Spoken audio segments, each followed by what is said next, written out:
Friends, ಎಲ್ರಿಗೂ ನಮಸ್ಕಾರ. ಜ್ಞಾನಗಂಗೋತ್ರಿ ಸಂಸ್ಥೆಯ ಇನ್ಕ್ವೆಸ್ಟ್ ಪ್ರಚಲಿತ ಘಟನೆಗಳ ಸರಣಿಗೆ ತಮ್ಮೆಲ್ಲರಿಗೂ ಮತ್ತೊಮ್ಮೆ ಸ್ವಾಗತ. ಇವತ್ತು ನಾವು ಸಂಚಿಕೆ ಸಂಖ್ಯೆ 695 ಡಿಸ್ಕಸ್ ಮಾಡ್ತಾ ಇದ್ವಿ. ದಿನಾಂಕ 16 ಮತ್ತು 17 ಮೇ 2024 ಎಲ್ಲ ಪ್ರಚಲಿತ ಘಟನೆಗಳನ್ನು ಡಿಸ್ಕಸ್ ಮಾಡ್ತಾ ಇದ್ದೇವೆ. ಸೊ ಇವತ್ತಿನ ಅಪ್ಡೇಟ್ಸನ್ನು ಡಿಸ್ಕಸ್ ಮಾಡೋದಕ್ಕಿಂತ ಮುಂಚೆ ಕಳೆದ ಸಂಚಿಕೆಯ 2 ಪ್ರಶ್ನೆಗಳ ಉತ್ತರಗಳು, ಪ್ರಶ್ನೆ ಸಂಖ್ಯೆ 1ಕ್ಕೆ ಆಪ್ಷನ್ ಡಿ ಮತ್ತು ಪ್ರಶ್ನೆ ಸಂಖ್ಯೆ 2ಕ್ಕೆ ಆಪ್ಷನ್ ಎ ಸರಿ ಉತ್ತರವಾಗಿರುತ್ತೆ. ಹಾಗಿದ್ರೆ ಇವತ್ತಿನ ಮೊದಲನೇ ಪ್ರಶ್ನೆಗೆ ಬರೋಣ. ಚಂದ್ರನ ಮೇಲೆ ಮೊದಲ ರೈಲ್ವೆ ವ್ಯವಸ್ಥೆಯನ್ನು ನಿರ್ಮಿಸುವ ನಾಸಾದ ಯೋಜನೆಯ ಹೆಸರೇನು? So what is the name of NASA's project for building the first railway system on the Moon? So ಈ ಒಂದು ಪ್ರಶ್ನೆಯಲ್ಲಿ ನಾವು ಅರ್ಥ ಮಾಡ್ಕೊಳ್ಬೇಕಾಗಿರ್ತಕ್ಕಂಥ ಕೀ ಟರ್ಮಿನಾಲಜಿ ಏನು ಅಂದರೆ, ಸೊ ಇಲ್ಲಿ ರೈಲ್ವೆ ಸಿಸ್ಟಮ್ ಅಂತ ಕರಿತೇವೆ. ಸೊ ಮೋಸ್ಟ್ ಆಫ್ ಅಸ್ ಇದನ್ನು ನೋಡಿದ ಕೂಡಲೇ ನಮ್ಗೆ ಏನು ಅನ್ಸುತ್ತೆ ಅಂದರೆ, ಅಲ್ಲೊಂದು ರೈಲ್ವೆ ವ್ಯವಸ್ಥೆಯನ್ನು ಡೆವಲಪ್ ಮಾಡ್ತಾ ಇದ್ದಾರೆ ಅಂತಕ್ಕಂಥ ಅರ್ಥ ಬರುತ್ತೆ. ಸೊ ಅಲ್ಲಿ ಜನರೇ ಇಲ್ಲ, ರೈಲ್ವೆ ವ್ಯವಸ್ಥೆಯನ್ನು ಕ್ರಿಯೇಟ್ ಮಾಡ್ತಕ್ಕಂಥ ಅವಶ್ಯಕತೆ ಇರೋದಿಲ್ಲ. ರೈಲ್ವೆ ಸಿಸ್ಟಮ್ ಅಂದರೆ ಸೊ ಅಲ್ಲಿ ವಸ್ತುಗಳನ್ನು ಒಂದು ಕಡೆಯಿಂದ ಇನ್ನೊಂದು ಕಡೆಗೆ ಸಾಗಿಸಲಿಕ್ಕೆ ಒಂದು ಟ್ರ್ಯಾಕ್ ಅನ್ನ ಕ್ರಿಯೇಟ್ ಮಾಡ್ತಾ ಇದ್ದಾರೆ. ಅದೊಂದು ಮ್ಯಾಗ್ನೆಟಿಕ್ ಫೀಲ್ಡ್ ನ ಆಧಾರದ ಮೇಲೆ ಮೂವ್ ಆಗ್ತಕ್ಕಂಥ ಒಂದು ವ್ಯವಸ್ಥೆ ಆಗಿರುತ್ತೆ. ಸೊ ಆ ಒಂದು ವ್ಯವಸ್ಥೆಯನ್ನ ನಾವೇನಂತ ಕರಿತೀವಿ ಅಂದ್ರೆ ರೈಲ್ವೆ ಸಿಸ್ಟಮ್ ಅಂತ ಕರಿತೇವೆ. ಸೊ ಈ ರೀತಿಯ ಒಂದು ರೈಲ್ವೆ ಸಿಸ್ಟಮ್ ಅನ್ನ ನಾಸಾದವರು ಚಂದ್ರನ ಮೇಲೆ ಅಭಿವೃದ್ಧಿ ಪಡಿಸ್ತಾ ಇದ್ದಾರೆ. ಸೊ ಆ ಪ್ರಾಜೆಕ್ಟ್ಗೆ ಏನಂತ ನಾಮಕರಣ ಮಾಡಿದ್ದಾರೆ ಅನ್ನೋದು ನಮ್ಮ ಪ್ರಶ್ನೆ ಆಗಿರುತ್ತೆ. ಈ ಪ್ರಶ್ನೆಗೆ ಸರಿಯಾದ ಉತ್ತರ, ಸೊ ಈ ಒಂದು ಪ್ರಾಜೆಕ್ಟ್ಗೆ ನಾಸಾದವರು ಫ್ಲೋಟ್ ಅಂತ ನಾಮಕರಣ ಮಾಡಿರ್ತಾರೆ. ಸೊ ಅಪ್ಡೇಟ್ ಏನು ಅಂದ್ರೆ, NASA to build first railway system on moon. So ಈ ಒಂದು ಟರ್ಮಿನಾಲಜಿಯನ್ನು ಸರಿಯಾಗಿ ಅರ್ಥ ಮಾಡ್ಕೊಳ್ಳಿ.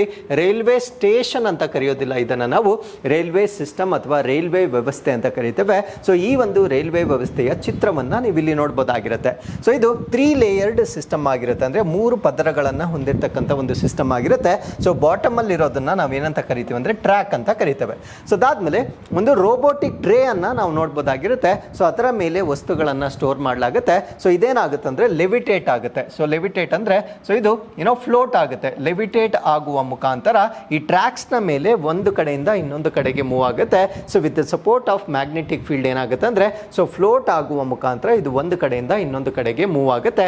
ಸೊ ಈ ಒಂದು ಸಿಸ್ಟಮ್ ಅನ್ನ ನಾವು ಲೆವಿಟೇಷನ್ ಅಂತ ಕರಿತೇವೆ.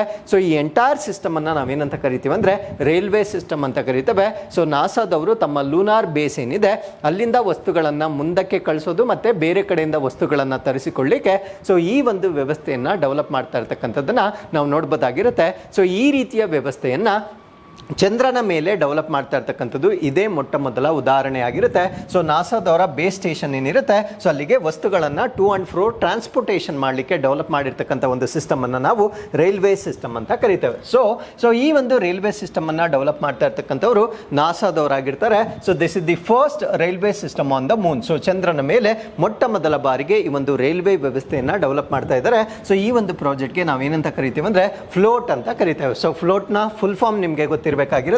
Flexible levitation on the track ಅಂತ ಕರಿತೇವೆ. ನೋಡಿ, ಹೆಸರಲ್ಲೇ ಗೊತ್ತಾಗುತ್ತೆ ಫ್ಲೆಕ್ಸಿಬಲ್ ಲೆವಿಟೇಷನ್. ಲೆವಿಟೇಷನ್ ಅಂದ್ರೆ ನಾನು ಆಲ್ರೆಡಿ ಹೇಳಿದ್ದೇನೆ. ಸೊ ಇಲ್ಲಿ ತುಂಬಾ ಫ್ರಿಕ್ಷನ್ ಇರುತ್ತೆ, ಡಸ್ಟ್ ಬಹಳ ಜಾಸ್ತಿ ಇರುತ್ತೆ. ಆ ಒಂದು ಫ್ರಿಕ್ಷನ್ ಅನ್ನು ಅವಾಯ್ಡ್ ಮಾಡಲಿಕ್ಕೆ ಫ್ಲೋಟ್ ಆಗುವ ಮುಖಾಂತರ ಇದು ಒಂದು ಕಡೆಯಿಂದ ಇನ್ನೊಂದು ಕಡೆಗೆ ಚಲಿಸುತ್ತೆ. ಸೊ ಈ ಒಂದು ವ್ಯವಸ್ಥೆಯನ್ನ ನಾವು ರೋಬೋಟಿಕ್ ಸಿಸ್ಟಮ್ ಅಂತ ಕರಿತೇವೆ. ಸೊ ಈ ಒಂದು ರೋಬೋಟಿಕ್ ಸಿಸ್ಟಮ್ ನ ಮುಖಾಂತರ ಸೊ ಒಂದು ಪ್ಲೇಸ್ ಇಂದ ಇನ್ನೊಂದು ಪ್ಲೇಸ್ಗೆ ಚಲಿಸ್ತಕ್ಕಂಥ ಒಂದು ವ್ಯವಸ್ಥೆ ಆಗಿರುತ್ತೆ. So what is the purpose of this? ಯಾವ ಉದ್ದೇಶದಿಂದ ಇದನ್ನ ಡೆವಲಪ್ ಮಾಡ್ತಾ ಇದ್ದಾರೆ ಅಂದ್ರೆ to provide a reliable, autonomous and efficient robotic transportation system. This is most important. So ಒಂದು ವಿಶ್ವಾಸಾರ್ಹವಾಗಿರ್ತಕ್ಕಂಥ ಸ್ವಾಯತ್ತವಾಗಿ ಚಲಿಸ್ತಕ್ಕಂಥ ಪರಿಣಾಮಕಾರಿ ಒಂದು ರೋಬೋಟಿಕ್ ಸಾರಿಗೆ ವ್ಯವಸ್ಥೆಯನ್ನು ಒದಗಿಸ್ತಕ್ಕಂಥದ್ದು ಸೊ ಈ ಒಂದು ಪ್ರಾಜೆಕ್ಟ್ನ ಪ್ರಮುಖವಾಗಿರ್ತಕ್ಕಂಥ ಉದ್ದೇಶವಾಗಿರುತ್ತೆ. ಸೊ ಇದರ ಡಿಸೈನ್ ಅಥವಾ ವಿನ್ಯಾಸವನ್ನು ನಾವು ನೋಡಿದಾಗ ಸೊ ಈ ಒಂದು ಪ್ರಾಜೆಕ್ಟ್ ಅನ್ನ ನಾವು ಮ್ಯಾಗ್ನೆಟಿಕ್ ರೋಬೋಟ್ಸ್ ಅಂತ ಕರಿತೇವೆ. ಸೊ ಆ ಒಂದು ಟ್ರ್ಯಾಕ್ಗಳನ್ನು ಏನು ಡಿಸೈನ್ ಮಾಡಿರ್ತಾರೆ ಸೊ ಅದರ ಮೇಲೆ ಚಲಿಸ್ತಕ್ಕಂಥ ವಸ್ತುಗಳನ್ನು ನಾವು ಮ್ಯಾಗ್ನೆಟಿಕ್ ರೋಬೋಟ್ಸ್ ಅಂತ ಕರಿತೇವೆ. So they levitate a 3 layer flexible film track to prevent abrasion from the lunar surface dust. ಅಂದ್ರೆ ಚಂದ್ರನ ಮೇಲಿರ್ತಕ್ಕಂಥ ಧೂಳಿನ ಕಣಗಳ ಒಂದು ಘರ್ಷಣೆ ಏನಿರುತ್ತೆ ಸೊ ಅದನ್ನ ಪ್ರಿವೆಂಟ್ ಮಾಡಲಿಕ್ಕೆ ಇದು ಲೆವಿಟೇಟ್ ಆಗುವ ಮುಖಾಂತರ ಅಂದ್ರೆ ತೇಲುವ ಮುಖಾಂತರ ಒಂದು ಕಡೆಯಿಂದ ಇನ್ನೊಂದು ಕಡೆಗೆ ಟ್ರಾನ್ಸ್ಪೋರ್ಟ್ ಆಗ್ತಕ್ಕಂಥ ಒಂದು ಸಿಸ್ಟಮ್ ಆಗಿರುತ್ತೆ. ಸೊ ಹೇಗೆ ತೇಲುತ್ತೆ ಅಂತ ಹೇಳೋದಾದ್ರೆ ಅಲ್ಲಿ ಯೂಸ್ ಮಾಡ್ತಾ ಇರ್ತಕ್ಕಂಥ ಒಂದು ಟೆಕ್ನಾಲಜಿ ಏನಾಗಿರುತ್ತೆ ಅಂದ್ರೆ ಮ್ಯಾಗ್ನೆಟಿಕ್ ರೋಬೋಟಿಕ್ಸ್ ಆಗಿರುತ್ತೆ. ಸೊ ಇದರ ಮುಖಾಂತರ ಇದು ಫ್ಲೋಟ್ ಆಗ್ತಕ್ಕಂಥ ಆಗ್ತಕ್ಕಂಥ ಒಂದು ವ್ಯವಸ್ಥೆ ಆಗಿರುತ್ತೆ. ಸೊ ಅದಾದ್ಮೇಲೆ ಟ್ರಾನ್ಸ್ಪೋರ್ಟೇಷನ್ ಅನ್ನು ನಾವು ನೋಡೋದಾದ್ರೆ ದಿ ರಾಬೋಟ್ಸ್ ವುಡ್ ಕ್ಯಾರಿ ಕಾರ್ಟ್ಸ್. ಆ ಒಂದು ರಾಬೋಟ್ಸ್ ಮೇಲೆ ಕಾರ್ಟ್ ಅಥವಾ ಬಂಡಿಗಳನ್ನ ಇಟ್ಟಿರ್ತಾರೆ, ಅಥವಾ ಒಂದು ಟ್ರೇ ಅನ್ನ ನಾನು ಚಿತ್ರದಲ್ಲಿ ಏನು ತೋರಿಸಿದ್ದೆ, ಸೊ ಒಂದು ಟ್ರೇಗಳನ್ನ ಇಟ್ಟಿರ್ತಾರೆ. ಸೊ ಈ ಒಂದು ಟ್ರೇಗಳು 100 ಟನ್ಸ್ ಆಫ್ ಬಿಲ್ಡಿಂಗ್ ಮೆಟೀರಿಯಲ್ ಅನ್ನ, ಸೊ ನಾಸಾದ ಲೂನಾರ್ ಬೇಸ್ ಏನಿರುತ್ತೆ, ಸೊ 100 ಟನ್ಸ್ ಅಷ್ಟು ಮೆಟೀರಿಯಲ್ ಅನ್ನ ಟು ಅಂಡ್ ಫ್ರೋ, ಸೊ ನಾಸಾದ ಒಂದು ನೆಲೆ ಏನಿರುತ್ತೆ, ಸೊ ಅಲ್ಲಿಂದ ಮುಂದಕ್ಕಾದ್ರೂ ಕಳಿಸಬಹುದಾಗಿರುತ್ತೆ, ಅಥವಾ ಬೇರೆ ಪ್ರದೇಶಗಳಿಂದ ವಸ್ತುಗಳನ್ನ ಆ ನಾಸಾದ ಒಂದು ಬೇಸ್ ಏನಿರುತ್ತೆ, ಸೊ ಅಲ್ಲಿಗೆ ಕ್ಯಾರಿ ಮಾಡ್ತಕ್ಕಂಥ ಒಂದು ಸಾರಿಗೆ ವ್ಯವಸ್ಥೆ ಅಥವಾ ಟ್ರಾನ್ಸ್ಪೋರ್ಟೇಷನ್ ಅನ್ನ ಈಗ ಡೆವಲಪ್ ಮಾಡ್ತಾ ಇದ್ದಾರೆ. ಸೊ ಏನಕ್ಕೆ ಇದನ್ನ ಡೆವಲಪ್ ಮಾಡ್ತಾ ಇದ್ದಾರೆ ಅಂದ್ರೆ, ನಾಸಾದವರು ಒಂದು ಆರ್ಟಿಮಿಸ್ ಪ್ರೋಗ್ರಾಮ್ ಅಂತ ಮಾಡ್ತಾ ಇದ್ದಾರೆ. Same mission was done in 1972, 1972ರಲ್ಲಿ ಮಾಡಿರ್ತಾರೆ. So to return astronauts from the moon, ಅಂದ್ರೆ ಖಗೋಳ ಶಾಸ್ತ್ರಜ್ಞರನ್ನ ಚಂದ್ರನಿಗೆ ಕಳಿಸಿ ಮತ್ತೆ ವಾಪಸ್ ಕರೆಸಿಕೊಳ್ತಕ್ಕಂಥ ಎರಡನೇ ಮಿಷನ್ ಅನ್ನ ಮಾಡ್ತಾ ಇದ್ದಾರೆ. This was done in 1972 before, so once again they are doing it now. So ಇದರ ಪ್ರಿಕರ್ಸರ್ ಆಗಿ ಅಥವಾ ಅದಕ್ಕೆ ಬೇಕಾಗಿರ್ತಕ್ಕಂಥ ತಯಾರಿಗಳನ್ನ ಮಾಡಿಕೊಳ್ಳಿಕ್ಕೆ ಸೊ ಈ ಒಂದು ರೈಲ್ವೆ ಸಿಸ್ಟಮ್ ಅನ್ನ ಚಂದ್ರನ ಮೇಲೆ ಡೆವಲಪ್ ಮಾಡ್ತಾ ಇರ್ತಕ್ಕಂಥದ್ದು, ಸೊ ಇವ್ರು ಮಾಡ್ತಾ ಇರ್ತಕ್ಕಂಥ ಪ್ರಾಜೆಕ್ಟ್ ನ ಪ್ರಮುಖವಾಗಿರ್ತಕ್ಕಂಥ ಉದ್ದೇಶವಾಗಿರುತ್ತೆ. So with this let's get into question number 2. ಭಾರತದ ಮಂಗಳಯಾನ 2 ಮಿಷನ್ಗೆ ಮೊದಲು ಯಾವ 2 ದೇಶಗಳು ಮಂಗಳ ಗ್ರಹದಲ್ಲಿ ಬಾಹ್ಯಾಕಾಶ ನೌಕೆಯನ್ನು ಯಶಸ್ವಿಯಾಗಿ ಇಳಿಸಿವೆ? Which 2 countries have successfully landed spacecraft on Mars before India's Mangalyaan 2 mission? So ಭಾರತ ದೇಶದವರು ಮಂಗಳ ಗ್ರಹಕ್ಕೆ 2ನೇ ಪ್ರಾಜೆಕ್ಟ್ ಅನ್ನ ಮಾಡ್ತಾ ಇದ್ದಾರೆ, ಅದಕ್ಕೆ ಇದನ್ನು ನಾವು ಮಂಗಳಯಾನ್ 2 ಅಂತ ಕರೀತೇವೆ. ಸೊ ಈ ಒಂದು ಪ್ರಾಜೆಕ್ಟ್ ನ ಮುಖಾಂತರ ಒಂದು ಬಾಹ್ಯಾಕಾಶ ನೌಕೆಯನ್ನ ಅಥವಾ ಸ್ಪೇಸ್ ಕ್ರಾಫ್ಟ್ ಅನ್ನ ಮಂಗಳ ಗ್ರಹಕ್ಕೆ ನಾವು ಕಳಿಸ್ತಾ ಇದ್ದೇವೆ. ಸೊ ನಾವು ಕಳಿಸಿದ್ದಕ್ಕಿಂತ ಮುಂಚೆ ಅಥವಾ ಕಳಿಸುವುದಕ್ಕಿಂತ ಮುಂಚೆ ಸೊ ಈ ಒಂದು ಸ್ಪೇಸ್ ಕ್ರಾಫ್ಟ್ ಅನ್ನ ಸಕ್ಸಸ್ಫುಲ್ ಆಗಿ ಕಳಿಸಿರ್ತಕ್ಕಂಥ 2 ರಾಷ್ಟ್ರಗಳು ಯಾವ್ಯಾವು ಅನ್ನೋದು ನಮ್ಮ ಪ್ರಶ್ನೆ ಆಗಿರುತ್ತೆ. ಸೊ ಈ ಪ್ರಶ್ನೆಗೆ ಸರಿಯಾದ ಉತ್ತರ ಯುನೈಟೆಡ್ ಸ್ಟೇಟ್ಸ್ ಮತ್ತೆ ಚೀನಾದವರು ಸೊ ಈ ಒಂದು ಸಾಧನೆಯನ್ನ ಆಲ್ರೆಡಿ ಮಾಡಿರ್ತಕ್ಕಂಥ ರಾಷ್ಟ್ರಗಳಾಗಿರ್ತವೆ. ಹಾಗಿದ್ರೆ ಸೊ ಈ ಒಂದು ಮಂಗಳಯಾನ್ಗೆ ಸಂಬಂಧಪಟ್ಟಂತೆ ಒಂದು ಪ್ರಶ್ನೆಯನ್ನ ಕೇಳೋದಾದ್ರೆ, ಸೊ ಭಾರತ ದೇಶದವರು ಮಂಗಳಯಾನ್ ಮಿಷನ್ 1 ಅನ್ನ ಸೊ ಯಾವಾಗ ಕಂಡಕ್ಟ್ ಮಾಡಿದ್ರು ಅಂತಕ್ಕಂಥ ಒಂದು ಮಾಹಿತಿಯನ್ನ ಅಥವಾ ಒಂದು ದಿನಾಂಕವನ್ನ ನೀವು ಕಮೆಂಟ್ಸ್ ಅಲ್ಲಿ ನಮಗೆ ತಿಳಿಸಬಹುದಾಗಿರುತ್ತೆ. ಹಾಗಿದ್ರೆ ಮಂಗಳಯಾನ್ 2 ಅಲ್ಲಿ ಭಾರತ ದೇಶದವರು ಏನನ್ನ ಕಳಿಸ್ತಾ ಇದ್ದಾರೆ? ಸೊ ಮಂಗಳಯಾನ್ 2 ಮಿಷನ್ ಅಲ್ಲಿ ಒಂದು ಹೆಲಿಕಾಪ್ಟರ್ ನ ಕಳಿಸ್ತಾ ಇದ್ದಾರೆ. ಸೊ ನಿಮಗೆ ನೆನಪಿದ್ರೆ ನಾಸಾದವರು ಪರ್ಸಿವೆರೆನ್ಸ್ ಅಂತ ಒಂದು ಪ್ರಾಜೆಕ್ಟ್ ಅನ್ನ ಮಾಡಿದ್ರು. ಸೊ ಅದರಲ್ಲಿ ಇಂಜಿನಿಟಿ ಅಂತ ಒಂದು ಹೆಲಿಕಾಪ್ಟರ್ ಅನ್ನ ಕಳಿಸಿರ್ತಾರೆ. ಸೊ ಆ ಇಂಜಿನಿಟಿ ಹೆಲಿಕಾಪ್ಟರ್ ಮಂಗಳ ಗ್ರಹದಲ್ಲಿ ಫ್ಲೈ ಆಗುವ ಮುಖಾಂತರ ಒಂದು ದಾಖಲೆಯನ್ನ ಮಾಡಿರ್ತಾರೆ. ಅನ್ಫಾರ್ಚುನೇಟ್ಲಿ ಅದು ಬಹಳ ಇತ್ತೀಚೆಗೆ ಲ್ಯಾಂಡಿಂಗ್ ಆಗುವ ಸಮಯದಲ್ಲಿ ಸೊ ಅದರ ವಿಂಗ್ಸ್ ಬ್ರೇಕ್ ಆಗುವುದರ ಕಾರಣದಿಂದ ಆ ಒಂದು ಹೆಲಿಕಾಪ್ಟರ್ ಸ್ಕ್ವಾಶ್ ಆಗಿರುತ್ತೆ. ಬಟ್ ಆ ಒಂದು ಪ್ರಾಜೆಕ್ಟ್ ಅನ್ನ ಅವರು ಸಕ್ಸಸ್ಫುಲ್ ಆಗಿ ಕಂಡಕ್ಟ್ ಮಾಡಿರ್ತಾರೆ. ಸೊ ಅದೇ ರೀತಿಯ ಒಂದು ಹೆಲಿಕಾಪ್ಟರ್ ಅನ್ನ ಭಾರತ ದೇಶದ ಇಸ್ರೋದವರು ಕೂಡ ಮಂಗಳಯಾನಕ್ಕೆ ಅಥವಾ ಮಂಗಳ ಗ್ರಹಕ್ಕೆ ಕಳಿಸ್ತಕ್ಕಂಥ ಒಂದು ಪ್ರಾಜೆಕ್ಟ್ ಅನ್ನ ಮಾಡ್ತಾ ಇದ್ದಾರೆ. ಸೊ ಅದಾದ್ಮೇಲೆ ಒಂದು ರೋಬೋಟಿಕ್ ಕಾರ್ ಅನ್ನ ಕಳಿಸ್ತಾ ಇದ್ದಾರೆ. ಸೊ ಅದಾದ್ಮೇಲೆ ಒಂದು ಕ್ರೇನ್ ಅನ್ನ ಕಳಿಸ್ತಾ ಇದ್ದಾರೆ. ಸೊ ಇವೆಲ್ಲವನ್ನ ಏನಕ್ಕೆ ಕಳಿಸ್ತಾ ಇದ್ದಾರೆ ಅನ್ನೋದನ್ನ ನಾನು ಮುಂದೆ ಎಕ್ಸ್ಪ್ಲೇನ್ ಮಾಡ್ತಾ ಬರ್ತೇನೆ. ಸೊ ಈ ಒಂದು ಪ್ರಾಜೆಕ್ಟ್ ನಮ್ಮ ಇಸ್ರೋದವರು ಮಾಡ್ತಾ ಇರ್ತಕ್ಕಂಥದ್ದು ಮಾರ್ಸ್ ಅಥವಾ ಮಂಗಳ ಗ್ರಹಕ್ಕೆ. ಇದಕ್ಕೆ ಏನಂತ ಟೈಟಲ್ ಮಾಡಿರ್ತಾರೆ ಅಂದ್ರೆ ಮಂಗಳಯಾನ್ 2 ಅಂತ ಟೈಟಲ್ ಮಾಡಿರ್ತಾರೆ. ಸೊ ನಾವೇನಾದ್ರೂ ಈ ಒಂದು ಪ್ರಾಜೆಕ್ಟ್ ನಲ್ಲಿ ಅಥವಾ ಈ ಒಂದು ಮಿಷನ್ ಅಲ್ಲಿ ಸಕ್ಸಸ್ಫುಲ್ ಆದ್ರೆ we will be the 3rd nation on the earth to land spacecraft on Mars. So ನಾವು ಮಂಗಳ ಗ್ರಹಕ್ಕೆ ಈ ಒಂದು ಬಾಹ್ಯಾಕಾಶ ನೌಕೆಯನ್ನ ಕಳಿಸ್ತಕ್ಕಂಥ ರಾಷ್ಟ್ರಗಳಲ್ಲಿ 3ನೇ ಯಶಸ್ವಿ ರಾಷ್ಟ್ರವಾಗಿ ನಮ್ಮನ್ನ ಪರಿಗಣಿಸಬಹುದಾಗಿರುತ್ತೆ. ಸೊ ನಮಗಿಂತ ಮುಂಚೆ ನಾನು ಪ್ರಶ್ನೆಯಲ್ಲಿ ಹೇಳಿದಾಗೆ ಯುನೈಟೆಡ್ ಸ್ಟೇಟ್ಸ್ ಮತ್ತೆ ಚೈನಾದವರು ಸೊ ಈ ಒಂದು ಸಾಧನೆಯನ್ನ ಆಲ್ರೆಡಿ ಅವರು ಕಂಪ್ಲೀಟ್ ಮಾಡಿರ್ತಾರೆ. ಸೊ ಈ ಒಂದು ಪ್ರಾಜೆಕ್ಟ್ ನಲ್ಲಿ ಒಂದು ರೋವರ್ ಮತ್ತೆ ಹೆಲಿಕಾಪ್ಟರ್ ಅನ್ನ ಕಳಿಸ್ತಾ ಇದ್ದಾರೆ. ಸೊ ಒಂದು ರೋವರ್ ಮತ್ತೆ ಹೆಲಿಕಾಪ್ಟರ್ ಅನ್ನ ಕಳಿಸ್ತಾ ಇದ್ದಾರೆ. So it is similar to NASA's Perseverance rover. So ನಾಸಾದವರು ಒಂದು ಪರ್ಸಿವೆರೆನ್ಸ್ ರೋವರ್ ಅಂತ ಮುಂಚೆ ಏನ್ ಕಳಿಸಿದ್ರು, ಸೊ ಅದಕ್ಕೆ ಸಿಮಿಲರ್ ಆಗಿರ್ತಕ್ಕಂಥ ಒಂದು ರೋವರ್ ಅನ್ನ ಕಳಿಸ್ತಾ ಇದ್ದಾರೆ. ಈ ಒಂದು ಪರ್ಸಿವೆರೆನ್ಸ್ ರೋವರ್ ಅಂತಕ್ಕಂಥದ್ದು ಇನ್ನೂ ಕೂಡ ಆಕ್ಟಿವ್ ಆಗಿರುತ್ತೆ, ಇನ್ನೂ ಕೂಡ ಅಲ್ಲಿಂದ ಡೇಟಾವನ್ನ ಕಳಿಸ್ತಾ ಇದೆ. ಸೊ ಇದರ ಜೊತೆಗೆ ಭಾರತ ದೇಶದವರು ಕೂಡ ತಮ್ಮ ರೋವರ್ ಅನ್ನ ಮಂಗಳಯಾನ್ 2 ನ ಮುಖಾಂತರ ಕಳಿಸ್ತಕ್ಕಂಥ ಒಂದು ನಿರ್ಧಾರವನ್ನ ತೆಗೆದುಕೊಂಡಿರ್ತಾರೆ. ಸೊ ಇದರ ಜೊತೆಗೆ ಒಂದು super sonic parachute and sky crane ಅನ್ನ ಕಳಿಸ್ತಾ ಇದ್ದಾರೆ. ಇದನ್ನ ಏನಕ್ಕೆ ಕಳಿಸ್ತಾ ಇದ್ದಾರೆ ಅಂತ ನಾನು ಮುಂದೆ ಎಕ್ಸ್ಪ್ಲೇನ್ ಮಾಡ್ತೇನೆ. ಅಂದ್ರೆ ಸೊ ರೋವರ್ ನ ಜೊತೆಗೆ ಒಂದು ಸೂಪರ್ ಸಾನಿಕ್ ಪ್ಯಾರಾಚೂಟ್ ಅನ್ನ ಕಳಿಸ್ತಾ ಇದ್ದಾರೆ, ಅದ್ರ ಜೊತೆಗೆ ಒಂದು ಸ್ಕೈ ಕ್ರೇನ್ ಅನ್ನ ಕಳಿಸ್ತಾ ಇದ್ದಾರೆ. ಏನಕ್ಕೆ ಈ ಒಂದು ಕ್ರೇನ್ ಮತ್ತೆ ಪ್ಯಾರಾಚೂಟ್ ಅನ್ನ ಕಳಿಸ್ತಾ ಇದ್ದಾರೆ ಅಂದ್ರೆ, ಸೊ ಯಾವುದೇ ಒಂದು ಅನ್ಯ ಗ್ರಹದಲ್ಲಿ ನಾವು ಕಾರ್ಯಾಚರಣೆಗಳನ್ನ ಮಾಡಿದಾಗ ಲ್ಯಾಂಡಿಂಗ್ ಅಂತಕ್ಕಂಥದ್ದು ತುಂಬಾ ಚಾಲೆಂಜಿಂಗ್ ಥಿಂಗ್ ಆಗಿರುತ್ತೆ. ಫಾರ್ ಎಕ್ಸಾಂಪಲ್ ಚಂದ್ರನ ಸೌತ್ ಪೋಲ್ಗೆ ಲ್ಯಾಂಡ್ ಮಾಡಿರ್ತಕ್ಕಂಥ ಯಶಸ್ವಿ ಏಕೈಕ ರಾಷ್ಟ್ರ ಯಾವುದಾದ್ರೂ ಇದ್ರೆ ಅದು ಭಾರತ ರಾಷ್ಟ್ರ ಮಾತ್ರ ಆಗಿರುತ್ತೆ. ಬಹಳಷ್ಟು ರಾಷ್ಟ್ರಗಳು ಪ್ರಯತ್ನ ಪಟ್ಟಿರ್ತವೆ, ಬಟ್ ಲ್ಯಾಂಡಿಂಗ್ ಆಗುವಾಗ ಅದು ಫ್ಲಾಪ್ ಆಗಿರ್ತಕ್ಕಂಥ ಎಕ್ಸಾಂಪಲ್ಸ್ ಅನ್ನ ನಾವು ನೋಡಿರ್ತೇವೆ. ಬಟ್ ಆ ಲ್ಯಾಂಡಿಂಗ್ ಅನ್ನ ಪ್ರಿಸೈಸ್ ಆಗಿ ಅಂದ್ರೆ ನಿಖರವಾಗಿ ಮಾಡಲಿಕ್ಕೆ ಒಂದು ಪ್ಯಾರಾಚೂಟನ್ನು ಒಂದು ಸ್ಕೈ ಕ್ರೇನನ್ನು ಉಪಯೋಗ ಮಾಡ್ತಾ ಇದ್ದಾರೆ. ಹಾಗಿದ್ರೆ ಸೊ ಈ ಪ್ಯಾರಾಚೂಟ್ ಮತ್ತು ಸ್ಕೈ ಕ್ರೇನ್ ಹೇಗೆ ಹೆಲ್ಪ್ ಆಗುತ್ತೆ ಅಂತ ನಾವು ನೋಡೋದಾದರೆ, ಸೊ ಯಾವಾಗ ನಮ್ಮ ಒಂದು ಪ್ರಾಜೆಕ್ಟ್ ಅಥವಾ ನಾವು ಕಳಿಸ್ತಕ್ಕಂಥ ಒಂದು ಪೇಲೋಡ್ ಏನಿರುತ್ತೆ, ಸೊ ಅದು ಮಂಗಳ ಗ್ರಹದ ಸರ್ಫೇಸ್ನ ಹತ್ತಿರಕ್ಕೆ ಬಂದಾಗ, ಸೊ ಇದರಲ್ಲಿ ನೀವು ನೋಡ್ಬೋದಾಗಿರುತ್ತೆ, ಇದರಲ್ಲಿ ರೋವರ್ ಇರುತ್ತೆ, ನಾವು ಕಳಿಸ್ತಾ ಇರ್ತಕ್ಕಂಥ ಒಂದು ರೋವರ್ ಇರುತ್ತೆ. ರೋವರ್ ಅಂದರೆ ಚಂದ್ರನ ಮೇಲ್ಮೈ ಮೇಲೆ ವೀಲ್ಸ್ನ ಮುಖಾಂತರ ಅದು ಒಂದು ಕಡೆಯಿಂದ ಇನ್ನೊಂದು ಕಡೆಗೆ ಮೂವ್ ಆಗ್ತಾ ಸೊ ಅಲ್ಲಿರ್ತಕ್ಕಂಥ ಡೇಟಾವನ್ನು ಕಳಿಸ್ತಾ ಇರುತ್ತೆ. ಸೊ ಆ ಒಂದು ರೋವರನ್ನು ಒಂದು ಪ್ಯಾಕ್ ಮಾಡಿರ್ತಾರೆ. ಆ ಪ್ಯಾಕಿಂಗಲ್ಲಿ ಏನಿರುತ್ತೆ ಅಂದರೆ ಒಂದು ಪ್ಯಾರಾಚೂಟ್ ಇರುತ್ತೆ, ಒಂದು ಸ್ಕೈ ಕ್ರೇನ್ ಇರುತ್ತೆ. ಸೊ ಯಾವಾಗ ಅದು when it comes close to the surface of the Mars ಅಥವಾ ಮಂಗಳ ಗ್ರಹದ ಮೇಲ್ಮೈಗೆ ಹತ್ತಿರಕ್ಕೆ ಬಂದಾಗ ಈ ಪ್ಯಾರಾಚೂಟ್ ಏನಾಗುತ್ತೆ ಅಂದರೆ ಓಪನ್ ಆಗುತ್ತೆ. So we know that when the parachute opens the speed is going to be decreased. ಯಾಕಂದರೆ ಸೊ ನಾವು ಕಳಿಸಿರ್ತಕ್ಕಂಥ ಒಂದು ಸ್ಪೇಸ್ ಕ್ರಾಫ್ಟ್ ಅಥವಾ ಒಂದು ಪೇಲೋಡ್ ಏನಿರುತ್ತೆ, ಸೊ ಅತ್ಯಂತ ವೇಗವಾಗಿ ಚಲಿಸ್ತಾ ಇರುತ್ತೆ. ಅದೇ ವೇಗದಲ್ಲಿ ಲ್ಯಾಂಡಿಂಗ್ ಆದರೆ ಅದು ಫ್ಲಾಪ್ ಅಥವಾ ಫ್ಲಿಪ್ ಆಗ್ತಕ್ಕಂಥ ಒಂದು ಸಾಧ್ಯತೆ ಇರುತ್ತೆ. ಅವಾಗ ರೋವರ್ ಒಂದು ಕಡೆಯಿಂದ ಇನ್ನೊಂದು ಕಡೆಗೆ ಮೂವ್ ಆಗೋದಿಲ್ಲ. ಸೊ ಅದರಿಂದ ಅದರ ವೇಗವನ್ನು ಪ್ಯಾರಾಚೂಟ್ ಏನು ಮಾಡುತ್ತೆ, ರೆಡ್ಯೂಸ್ ಆಗುತ್ತೆ. ಸೊ ಯಾವಾಗ ಇದರ ವೇಗ ರಿಡ್ಯೂಸ್ ಆಗುತ್ತೆ, ಇನ್ನೂ ಹತ್ತಿರ ಬಂದಾಗ ಏನಾಗುತ್ತೆ ಅಂದರೆ ಆ ಸ್ಕೈ ಕ್ರೇನ್ ಓಪನ್ ಆಗುತ್ತೆ. ಸೊ ಇದರಲ್ಲಿ ಎರಡು ಪಾರ್ಟ್ಸ್ ಇರುತ್ತೆ. ಇವಾಗ ಒಂದು ರೋವರ್ ಇರುತ್ತೆ, ಒಂದು ಸ್ಕೈ ಕ್ರೇನ್ ಇರುತ್ತೆ. ಸ್ಕೈ ಕ್ರೇನಿಂದ ಈ ಥರ ಸ್ಟ್ರಿಂಗ್ಸ್ ಅಥವಾ ದಾರಗಳು ಓಪನ್ ಆಗುತ್ತೆ. ಆ ದಾರಗಳು ಏನಕ್ಕೆ ಅಟ್ಯಾಚ್ ಆಗಿರುತ್ತೆ ಅಂದರೆ ರೋವರ್ಗೆ ಅಟ್ಯಾಚ್ ಆಗಿರುತ್ತೆ. ಸೊ ಈ ದಾರಗಳ ಮುಖಾಂತರ ರೋವರನ್ನು ಡ್ರಾಪ್ ಮಾಡುತ್ತೆ, ತುಂಬ ನಿಧಾನವಾಗಿ ಡ್ರಾಪ್ ಮಾಡುತ್ತೆ. ಸೊ ಅದು ಸಕ್ಸಸ್ಫುಲ್ ಆಗಿ ಡ್ರಾಪ್ ಆದ ನಂತರ ಈ ಸ್ಟ್ರಿಂಗ್ಸ್ ಡಿಟ್ಯಾಚ್ ಆಗುತ್ತೆ. ಸೊ ಈ ಒಂದು ಟೆಕ್ನಾಲಜಿಯನ್ನು ಉಪಯೋಗಿಸ್ಕೊಂಡು ಭಾರತ ರಾಷ್ಟ್ರದವರು ರೋವರ್ ಅನ್ನ ಕಳಿಸ್ತಕ್ಕಂಥ ಒಂದು ಮಿಷನ್ ಅನ್ನ ಈಗ ಮಾಡ್ತಾ ಇರೋದನ್ನ ನಾವಿಲ್ಲಿ ನೋಡ್ಬೋದಾಗಿರುತ್ತೆ. ಸೊ ಲಾಂಚ್ ವೆಹಿಕಲ್ ಯಾವ್ದನ್ನ ಯೂಸ್ ಮಾಡ್ತಾ ಇದ್ದಾರೆ ಅಂದ್ರೆ, ಉಡಾವಣಾ ವಾಹನವನ್ನ ಈ ಒಂದು ಪ್ರಾಜೆಕ್ಟ್ ಅಲ್ಲಿ ಯಾವ್ದನ್ನ ಯೂಸ್ ಮಾಡ್ತಾ ಇದ್ದಾರೆ ಅಂದ್ರೆ, so heavy lift launch vehicle mark 3 ಅಥವಾ LVM-3 ಅಂತ ಕರೀತೇವೆ. ಸೊ ಈ ಒಂದು ಉಡಾವಣಾ ವಾಹನವನ್ನ ಈ ಒಂದು ಪ್ರಾಜೆಕ್ಟ್ ಅಲ್ಲಿ ಯೂಸ್ ಮಾಡ್ತಾ ಇದ್ದಾರೆ. So the helicopter will carry ಒಂದು ಪೇಲೋಡ್ ಅನ್ನ ಹೆಲಿಕಾಪ್ಟರ್ ನಲ್ಲಿ ಕಳಿಸ್ತಾ ಇದ್ದಾರೆ. ಐ ಟೋಲ್ಡ್ ಯು, ಒಂದು ಹೆಲಿಕಾಪ್ಟರ್ ಅನ್ನ ಕೂಡ ಕಳಿಸ್ತಾ ಇದ್ದಾರೆ. ಸೊ ಹೆಲಿಕಾಪ್ಟರ್ನ ಒಳಗೆ ಒಂದು ಪೇಲೋಡ್ ಅನ್ನ ಕಳಿಸ್ತಾ ಇದ್ದಾರೆ ಅಥವಾ ಒಂದು ಎಕ್ವಿಪ್ಮೆಂಟ್ ಅಂತ ನಾವು ಕರೀಬೋದಾಗಿರುತ್ತೆ. ಸೊ ಆ ಒಂದು ಎಕ್ವಿಪ್ಮೆಂಟ್ ಅನ್ನ ಏನಂತ ಕರೀತಾರೆ ಅಂದ್ರೆ ಮಾರ್ಬಲ್ ಅಂತ ಕರೀತಾರೆ. ಸೊ ಈ ಒಂದು ಪೇಲೋಡ್ ನ ಫಂಕ್ಷನ್ ಅಥವಾ ಯಾವ ಉದ್ದೇಶಕ್ಕಾಗಿ ಮಾರ್ಬಲ್ ಎಂದು ಕರೀತಕ್ಕಂಥ ಪೇಲೋಡ್ ಅನ್ನ ಕಳಿಸ್ತಾ ಇದ್ದಾರೆ ಅಂದ್ರೆ, ಏರಿಯಲ್ ಎಕ್ಸ್ಪ್ಲೋರೇಷನ್ ಆಫ್ ಮಾರ್ಸ್ ಅಂದ್ರೆ ಆ ಒಂದು ಮಂಗಳ ಗ್ರಹದ ವೈಮಾನಿಕ ಪರಿಶೋಧನೆಯನ್ನ ಮಾಡಲಿಕ್ಕೆ ಆ ಒಂದು ಹೆಲಿಕಾಪ್ಟರ್ ಅಲ್ಲಿ ಒಂದು ಸೈಂಟಿಫಿಕ್ ಡಿವೈಸ್ ಅನ್ನ ಇಟ್ಟಿರ್ತಾರೆ. ಆ ಸೈಂಟಿಫಿಕ್ ಡಿವೈಸ್ ಅನ್ನ ನಾವೇನಂತ ಕರಿತೀವಿ ಅಂದ್ರೆ ಮಾರ್ಬಲ್ ಅಂತ ಕರಿತೇವೆ. ಸೊ ಅದಾದ್ಮೇಲೆ ಈ ಒಂದು ಮಂಗಳಯಾನ 2 ಅನ್ನ ನಾವು ಮಾಡೋದಕ್ಕಿಂತ ಮುಂಚೆ ಒಂದು ಕಮ್ಯುನಿಕೇಷನ್ ಬೇಕಾಗಿರುತ್ತೆ. ಆ ಕಮ್ಯುನಿಕೇಷನ್ ಅನ್ನ ಎಸ್ಟಾಬ್ಲಿಷ್ ಮಾಡಲಿಕ್ಕೆ ಒಂದು ಡೆಡಿಕೇಟೆಡ್ ರಿಲೇ ಕಮ್ಯುನಿಕೇಷನ್ ಸ್ಯಾಟಲೈಟ್ ಅನ್ನ ಸೊ ಈ ಒಂದು ಮಿಷನ್ಗಿಂತ ಮುಂಚೆನೆ ಲಾಂಚ್ ಮಾಡ್ತಾ ಇದ್ದಾರೆ. ಸೊ ಆ ಒಂದು ಸ್ಯಾಟಲೈಟ್ ನಮ್ಗೆ ಏನು ಮಾಡುತ್ತೆ ಅಂದ್ರೆ, ಕಮ್ಯುನಿಕೇಷನ್ ಮಾಡಲಿಕ್ಕೆ ಸಪೋರ್ಟ್ ಮಾಡ್ತಕ್ಕಂಥ ಒಂದು ಸ್ಯಾಟಲೈಟ್ ಅನ್ನ ಮಂಗಳಯಾನ್ 2 ಲಾಂಚ್ ಮಾಡೋದಕ್ಕಿಂತ ಮುಂಚೆ ಒಂದು ಸ್ಯಾಟಲೈಟ್ ಅನ್ನ ಲಾಂಚ್ ಮಾಡ್ತಕ್ಕಂಥ ಉದ್ದೇಶವನ್ನ ಇಸ್ರೋದವರು ಇಟ್ಕೊಂಡಿರ್ತಕ್ಕಂಥದ್ದನ್ನ ನಾವಿಲ್ಲಿ ನೋಡ್ಬೋದಾಗಿರುತ್ತೆ.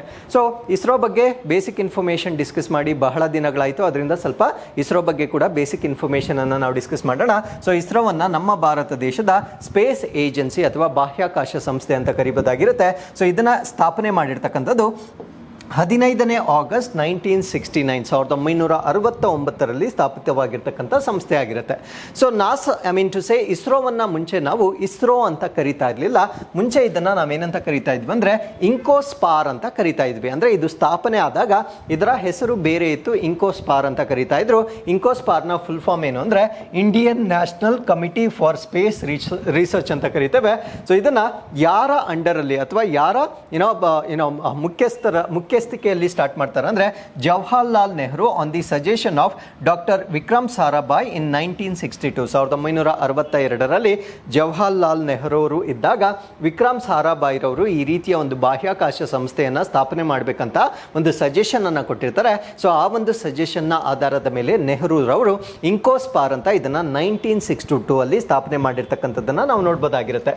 ಸೊ ಇದರ ಜ್ಯೂರಿಸ್ಡಿಕ್ಷನ್ ಅಥವಾ ಇದರ ವ್ಯಾಪ್ತಿಯನ್ನ ನಾವು ನೋಡೋದಾದ್ರೆ, it operates under the jurisdiction of Department of Space, which is directly overseen by the Prime Minister of India. So ಇದು ನಮ್ಮ ಬಾಹ್ಯಾಕಾಶ ಇಲಾಖೆಯ ಅಧಿಕಾರ ವ್ಯಾಪ್ತಿಯಲ್ಲಿ ಬರ್ತಕ್ಕಂಥ ಒಂದು ವ್ಯವಸ್ಥೆ ಆಗಿರುತ್ತೆ. ಸೊ ಇದನ್ನ ನಮ್ಮ ಭಾರತ ದೇಶದ ಪ್ರಧಾನ ಮಂತ್ರಿಗಳು ಮೇಲ್ವಿಚಾರಣೆ ಮಾಡ್ತಕ್ಕಂಥ ಒಂದು ಸಂಸ್ಥೆ ಆಗಿರುತ್ತೆ. ಸೊ ಇದರ ಹೆಡ್ ಕ್ವಾರ್ಟರ್ಸ್ ಅನ್ನ ನಮ್ಮ ಬೆಂಗಳೂರಿನಲ್ಲಿ ನಾವು ನೋಡಬಹುದಾಗಿರುತ್ತೆ.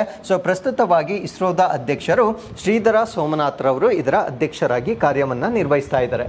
ಸೊ ಫಸ್ಟ್ ಸ್ಯಾಟಲೈಟ್ ಅನ್ನ ಯಾವಾಗ ಲಾಂಚ್ ಮಾಡಿದ್ರು ಇಸ್ರೋದವರು ಅವರು ಲಾಂಚ್ ಮಾಡಿರ್ತಕ್ಕಂಥ ಫಸ್ಟ್ ಸ್ಯಾಟಲೈಟ್ ಅನ್ನ ನಾವು ಆರ್ಯಭಟ ಅಂತ ಕರಿತೇವೆ.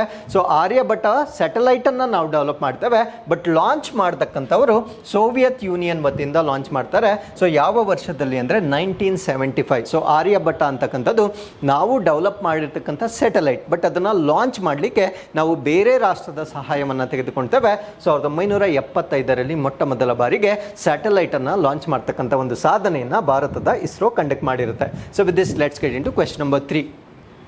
ಬ್ರಿಟಿಷ್ ಅಂಟಾರ್ಕ್ಟಿಕಾ ಪ್ರಾಂತ್ಯದ ತೈಲ ಮತ್ತು ಅನಿಲ ನಿಕ್ಷೇಪಗಳನ್ನು ಕಂಡುಹಿಡಿದ ದೇಶ ಯಾವುದು ಪ್ರಾಂತ್ಯದಲ್ಲಿ? So which country made the discovery of oil and gas reserves in the British Antarctic territory? So ನಾನು ಮಾತಾಡ್ತಾ ಇರ್ತಕ್ಕಂಥದ್ದು ಸೌತ್ ಪೋಲನ್ನು ನಾವು ಅಂಟಾರ್ಕ್ಟಿಕಾ ಅಂತ ಕರಿತೇವೆ. ಸೊ ಈ ಒಂದು ಅಂಟಾರ್ಕ್ಟಿಕಾದಲ್ಲಿ ಅನೇಕ ದೇಶದವರು ತಮ್ಮ ಟೆರಿಟರಿಗಳನ್ನು ಹೊಂದಿರ್ತಾರೆ. ಸೊ ಈ ಒಂದು ಟೆರಿಟರಿಗಳನ್ನು ನಾವು ರಿಸರ್ಚ್ ಆ್ಯಂಡ್ ಡೆವಲಪ್ಮೆಂಟ್ ಪರ್ಪಸ್ಗೆ ಮಾತ್ರ ಬಳಸಬೇಕಾಗಿರುತ್ತೆ. ಸೊ ನಾನು ಪ್ರಶ್ನೆಯಲ್ಲಿ ಕೊಟ್ಟಿರ್ತಕ್ಕಂಥ ಒಂದು ಪ್ರಾಂತ್ಯ, ಆ ಒಂದು ಟೆರಿಟರಿಯನ್ನು ನಾವೇನಂತ ಕರಿತೀವಿ ಅಂದರೆ ಬ್ರಿಟಿಷ್ ಅಂಟಾರ್ಕ್ಟಿಕ್ ಟೆರಿಟರಿ ಅಂತ ಕರಿತೇವೆ. ಅಲ್ಲಿಗೆ ಅರ್ಥ ಆಯಿತು. ಸೊ ಈ ಒಂದು ಟೆರಿಟರಿ ಯಾರಿಗೆ ಸಂಬಂಧಪಟ್ಟಿದ್ದು ಅಂದರೆ ಬ್ರಿಟಿಷರಿಗೆ ಸಂಬಂಧಪಟ್ಟಿದ್ದು. ಸೊ ಈ ಒಂದು ಟೆರಿಟರಿಯಲ್ಲಿ ಇವಾಗ ಆಯಿಲ್ ಮತ್ತು ಗ್ಯಾಸ್ ಅಂದರೆ ಕಚ್ಚಾ ತೈಲ ಮತ್ತು ಅನಿಲದ ನಿಕ್ಷೇಪಗಳನ್ನು ಪತ್ತೆ ಹಚ್ಚಿರ್ತಾರೆ.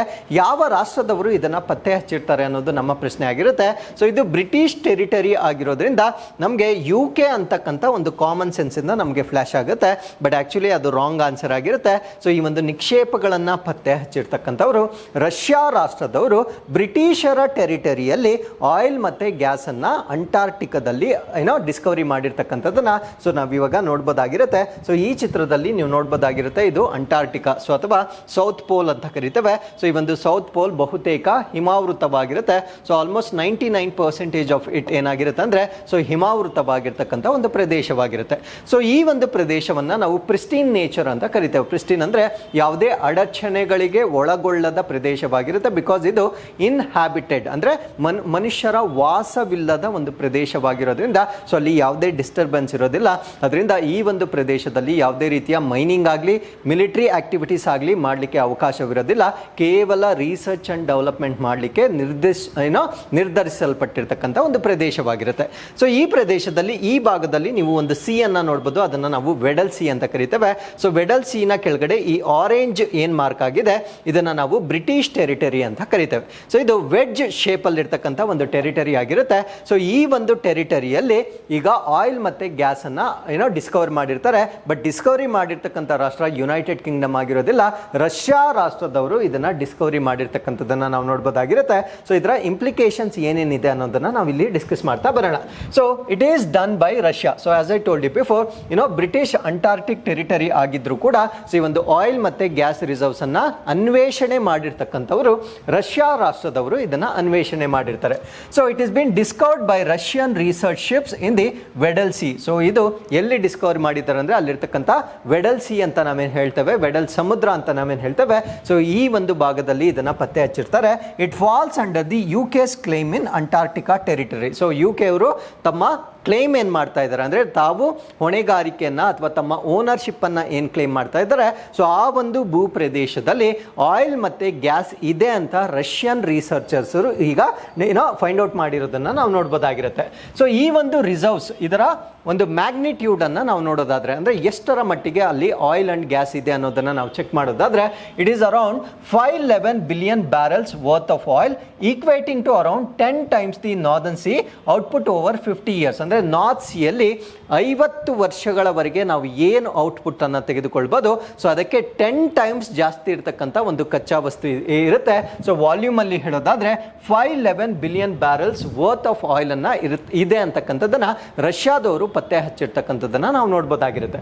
Now the question is, can we extract it? ಅದನ್ನು ನಾವು ಎಕ್ಸ್ಪ್ಲೋರೇಷನ್ ಮಾಡ್ಬೋದಾ? That is the concern. So ಅಲ್ಲಿರ್ತಕ್ಕಂಥ ಕಳವಳ ಏನು ಅಂದರೆ the discovery has raised concerns about the potential drilling activities in the protected region and it can create geopolitical tensions. ಯಾಕಂದರೆ ನಾನು ಮುಂಚೆನೇ ಹೇಳಿದ್ದೆ, ಸೊ ಒಂದು ಟ್ರೀಟಿ ಇರುತ್ತೆ, ಅಂಟಾರ್ಕ್ಟಿಕಾ ಟ್ರೀಟಿ ಅಂತ ಕರಿತೇವೆ ಅಥವಾ ಒಪ್ಪಂದ ಅಂತ ಕರಿತೇವೆ.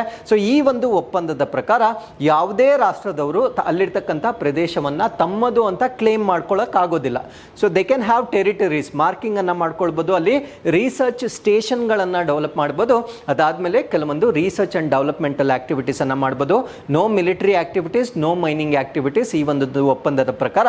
ಸೊ ಈಗ ಅಲ್ಲಿ ಅನಿಲ ನಿಕ್ಷೇಪಗಳು ಮತ್ತು ತೈಲ ನಿಕ್ಷೇಪಗಳು ದೊರೆತಿರುವ ಕಾರಣದಿಂದ ಆಗಿರ್ತಕ್ಕಂಥ ಒಂದು ಕಳವಳ ಏನು ಅಂದರೆ, ಸೊ ಇವರೇನಾದರೂ ಆಯಿಲನ್ನು ಎಕ್ಸ್ಪ್ಲೋರ್ ಮಾಡಿದ್ರೆ ಸೊ ಜಿಯೋ ಪೊಲಿಟಿಕಲ್ ಇಶ್ಯೂಸ್ ಆಗ್ತಕ್ಕಂಥದ್ದನ್ನು ನಾವು ತಪ್ಪಿಸಲಿಕ್ಕೆ ಸಾಧ್ಯವಾಗೋದಿಲ್ಲ.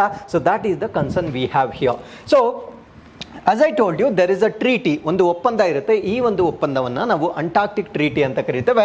So it is governed by the Antarctic treaty, first signed on December 1, 1959. So ಈ ಒಂದು ಒಪ್ಪಂದಕ್ಕೆ ಸೊ ಮೊಟ್ಟ ಮೊದಲ ಬಾರಿಗೆ ಸಹಿ ಹಾಕಿರ್ತಕ್ಕಂಥದ್ದು ಡಿಸೆಂಬರ್ 1, 1959 ಇದಕ್ಕೆ ಸಹಿ ಹಾಕಿಲಾಗಿರುತ್ತೆ. ಸೊ ಈ ಒಂದು ಒಪ್ಪಂದದ ಪ್ರಕಾರ no single country owns the territory and designates the regions as continent devoted to peace and science. ಅಂದರೆ ಸೊ ಈ ಒಂದು ಒಪ್ಪಂದದ ಪ್ರಕಾರ ಯಾವುದೇ ಒಂದು ರಾಷ್ಟ್ರ ಈ ಒಂದು ಅಂಟಾರ್ಕ್ಟಿಕಾ ಪ್ರದೇಶವನ್ನು ತಮ್ಮದು ಅಂತ ಕಂಪ್ಲೀಟ್ ಆಗಿ ಕ್ಲೇಮ್ ಮಾಡ್ತಕ್ಕಂಥ ಒಂದು ಸಾಧ್ಯತೆ ಇರೋದಿಲ್ಲ. ಅದರ ಜೊತೆಗೆ ಸೊ ಈ ಒಂದು ಪ್ರದೇಶವನ್ನು ಪೀಸ್ ಅಂಡ್ ಸೈನ್ಸ್ ಅಂದರೆ ಶಾಂತಿಯುತವಾಗಿ ಮತ್ತು ವೈಜ್ಞಾನಿಕ ಉದ್ದೇಶಗಳಿಗೆ ಮಾತ್ರ ಇದನ್ನು ಬಳಸಬೇಕಾಗಿರುತ್ತೆ. And meaning all oil developments in the area are prohibited. ಅಂದರೆ ಯಾವುದೇ ರೀತಿಯ ಗಣಿಗಾರಿಕೆ ಚಟುವಟಿಕೆಗಳನ್ನು ಇಲ್ಲಿ ಸಂಪೂರ್ಣವಾಗಿ ಅಲ್ಲಿ ನಿಷಿದ್ಧ ಮಾಡಿರ್ತಕ್ಕಂಥದ್ದು ಅಥವಾ ಬ್ಯಾನ್ ಮಾಡಿರ್ತಕ್ಕಂಥದ್ದನ್ನು ನಾವಿಲ್ಲಿ ನೋಡ್ಬೋದಾಗಿರುತ್ತೆ. ಸೊ ಅದಾದಮೇಲೆ ಈ ಒಂದು ಬ್ರಿಟಿಷ್ ಅಂಟಾರ್ಕ್ಟಿಕ್ ಟೆರಿಟರಿ, ಸೊ ನಾವು ಇಷ್ಟೊತ್ತು ಡಿಸ್ಕಸ್ ಮಾಡಿರ್ತಕ್ಕಂಥ ಆ ಒಂದು ಆಯಿಲ್ ಆ್ಯಂಡ್ ಗ್ಯಾಸ್ ಏನಿರುತ್ತೆ ಸೊ ಅದನ್ನು ಬ್ರಿಟಿಷ್ ಅಂಟಾರ್ಕ್ಟಿಕ್ ಪ್ರದೇಶದಲ್ಲಿ ಡಿಸ್ಕವರಿ ಮಾಡಿರೋದ್ರಿಂದ ಸೊ ಈ ಒಂದು ಟೆರಿಟರಿ ಬಗ್ಗೆ ನಾವು ಡಿಸ್ಕಸ್ ಮಾಡ್ತಾ ಬರೋಣ. ಸೊ ಈ ಒಂದು ಟೆರಿಟರಿನ ಇನ್ ಶಾರ್ಟ್ ನಾವೇನಂತ ಕರಿತೀವಿ ಅಂದರೆ ಬಾಟ್ ಅಂತ ಕರಿತೇವೆ. So it is a sector of Antarctica claimed by United Kingdom. Definitely ಇದು ಬ್ರಿಟಿಷ್ ಅಂಟಾರ್ಕ್ಟಿಕ್ ಟೆರಿಟರಿ ಅಂದರೆ ಸೊ ಅದನ್ನು ಕ್ಲೇಮ್ ಮಾಡ್ತಾ ಇರ್ತಕ್ಕಂಥ ರಾಷ್ಟ್ರ ಆಫ್ಕೋರ್ಸ್ ಯುನೈಟೆಡ್ ಕಿಂಗ್ಡಮ್ ಆಗಿರಬೇಕಾಗಿರುತ್ತೆ. One of its 14 British overseas territories ಅಂದರೆ ಬ್ರಿಟಿಷರ ಮೇನ್ ಲ್ಯಾಂಡ್ ಏನಿರುತ್ತೆ ಸೊ ಅದರಿಂದ ಹೊರಗಡೆ ಇವರು 14 ಪ್ರದೇಶಗಳಲ್ಲಿ ತಮ್ಮ ಪ್ರಾಂತ್ಯಗಳನ್ನು ಹೊಂದಿರ್ತಾರೆ. ಆ 14 ಪ್ರದೇಶಗಳಲ್ಲಿ ಇದು ಕೂಡ ಒಂದು ಪ್ರದೇಶವಾಗಿ ಅವರು ಡಿಕ್ಲೇರ್ ಮಾಡ್ಕೊಂಡಿರ್ತಾರೆ. ಸೊ ಇದರ ಲೊಕೇಶನ್ ಅಂದರೆ ಇದಿರ್ತಕ್ಕಂಥ ಸ್ಥಳವನ್ನು ನಾವು ಎಕ್ಸಾಕ್ಟ್ ಆಗಿ ನೋಡೋದಾದರೆ located south of 60 degree south latitude between longitudes 20 degree west ಮತ್ತು 80 ಡಿಗ್ರಿ ವೆಸ್ಟ್ ಲಾಂಜಿಟ್ಯೂಡ್ನ ಮಧ್ಯದಲ್ಲಿರ್ತಕ್ಕಂಥ ಒಂದು ಪ್ರದೇಶವಾಗಿರುತ್ತೆ. ಸೊ ಇದು ಯಾವ ಶೇಪಲ್ಲಿ ಇರುತ್ತೆ ಅಂದರೆ ವೆಡ್ಜ್ ಶೇಪಲ್ಲಿ ಇರುತ್ತೆ. ಅಂದರೆ ಈ ಥರ ಶಾರ್ಪ್ ಆಗಿ ನಾನು ತೋರಿಸಿರ್ತೇನೆ. ಸೊ ಇದನ್ನು ನಾವು ವೆಡ್ಜ್ ಶೇಪ್ ಅಂತ ಕರಿತೇವೆ. ಸೊ ಇದು ಸೌತ್ ಪೋಲಲ್ಲಿ ಎಕ್ಸ್ಟೆಂಡ್ ಆಗಿರ್ತಕ್ಕಂಥ ಒಂದು ಪ್ರದೇಶವಾಗಿರುತ್ತೆ. So with this let's get into question number 4. ವಿಶ್ವದ ಅತ್ಯಂತ ಪರಿಣಾಮಕಾರಿ ನೀರಿನ ವಿದ್ಯುತ್ ವಿಭಜಕವನ್ನು ಘೋಷಿಸಿದ ಕಂಪನಿಯಾದ ಹೈಸಾಟಾ ಎಲ್ಲಿದೆ? So where is Hysata the company that announce the breakthrough in electrolyser based out ಅಂತ ನಾವು ಪ್ರಶ್ನೆಯನ್ನು ಕೇಳ್ತಾ ಇದ್ದೀವಿ. ಅಂದರೆ so I am talking about electrolysis of water. ನೀರಿನ ವಿದ್ಯುತ್ ವಿಭಜನೆ ಅಂತ ಕರಿತೇವೆ. ಸೊ ನೀರನ್ನು ನಾವು ಎಲೆಕ್ಟ್ರೋಲೈಸಿಸ್ ಮಾಡಿದಾಗ so it gives us hydrogen and it gives us oxygen. ಹೈಡ್ರೋಜನನ್ನು ಮತ್ತು ಆಮ್ಲಜನಕವನ್ನು ಕೊಡುತ್ತೆ. ಸೊ ಈ ಒಂದು ಹೈಡ್ರೋಜನನ್ನು ನಾವು ಫ್ಯೂಯಲ್ ಅಥವಾ ಇಂಧನವಾಗಿ ಬಳಕೆ ಮಾಡ್ಬೋದಾಗಿರುತ್ತೆ.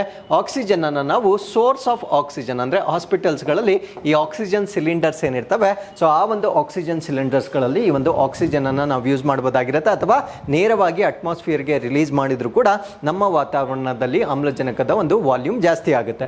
ಸೊ ಈ ಹೈಡ್ರೋಜನನ್ನು ನಾವು ಫ್ಯೂಯಲ್ ಆಗಿ ಏನಕ್ಕೆ ಯೂಸ್ ಮಾಡ್ತೀವಿ ಅಂದರೆ so due to global warming ಅಥವಾ ಜಾಗತಿಕ ತಾಪಮಾನದಿಂದ ಸೊ ನಾವು ಈ ಒಂದು ಆಲ್ಟರ್ನೇಟಿವ್ ಫ್ಯೂಯಲ್ ಅನ್ನು ಫೈಂಡ್ ಔಟ್ ಮಾಡ್ತಾ ಇದ್ದೇವೆ. ಸೊ ಆ ಪ್ರೋಸೆಸನ್ನು ಮಾಡಲಿಕ್ಕೆ ನಾವು ವಾತಾವರಣದಲ್ಲಿರ್ತಕ್ಕಂಥ ನೀರನ್ನು ಉಪಯೋಗಿಸ್ಕೊಂಡು ಅದನ್ನು ಬ್ರೇಕ್ ಮಾಡ್ತೇವೆ. ಸೊ ಬ್ರೇಕ್ ಮಾಡುವ ಮುಖಾಂತರ ಜಲಜನಕವನ್ನು ನಾವು ಡೆವಲಪ್ ಮಾಡ್ತೇವೆ. ಸೊ ಈ ಒಂದು ಜಲಜನಕವನ್ನು ಡೆವಲಪ್ ಮಾಡಲಿಕ್ಕೆ ನಾವು ಬಳಸ್ತಕ್ಕಂಥ ಪ್ರೋಸೆಸನ್ನು ನಾವು ಎಲೆಕ್ಟ್ರೋಲೈಸಿಸ್ ಅಥವಾ ವಿದ್ಯುತ್ ವಿಭಜನೆ ಅಂತ ಕರಿತೇವೆ. ಅಂದರೆ ಈ ಒಂದು ನೀರನ್ನು ಎಲೆಕ್ಟ್ರಿಸಿಟಿ ಪಾಸ್ ಮಾಡುವ ಮುಖಾಂತರ ವಿಭಜನೆ ಮಾಡ್ತೀವಿ. ಅದಕ್ಕೆ ಇದನ್ನು ವಿದ್ಯುತ್ ವಿಭಜನೆ ಎಲೆಕ್ಟ್ರೋಲೈಸಿಸ್ ಅಂತ ಕರಿತೇವೆ. ಎಲೆಕ್ಟ್ರೋ ಅಂದರೆ ವಿದ್ಯುತ್ತನ್ನು ಕೊಡ್ತಕ್ಕಂಥದ್ದು, ಲೈಸಿಸ್ ಅಂದರೆ ಬ್ರೇಕ್ ಮಾಡ್ತಕ್ಕಂಥದ್ದು. ಸೊ ಈ ಒಂದು ಪ್ರೋಸೆಸ್ಗೆ ಒಂದು ಹೊಸ ತಂತ್ರಜ್ಞಾನವನ್ನು ಕಂಡುಹಿಡಿತಿರ್ತಾರೆ. ಸೊ ಆ ತಂತ್ರಜ್ಞಾನವನ್ನು ಕಂಡುಹಿಡಿದಿರ್ತಕ್ಕಂಥ ಕಂಪನಿಯನ್ನು ನಾವು ಐಸಾಟಾ ಅಂತ ಕರಿತೇವೆ. ಸೊ ಈ ಒಂದು ಐಸಾಟಾ ಎಲ್ಲಿದೆ ಅನ್ನೋದು ನಮ್ಮ ಪ್ರಶ್ನೆ ಆಗಿರುತ್ತೆ.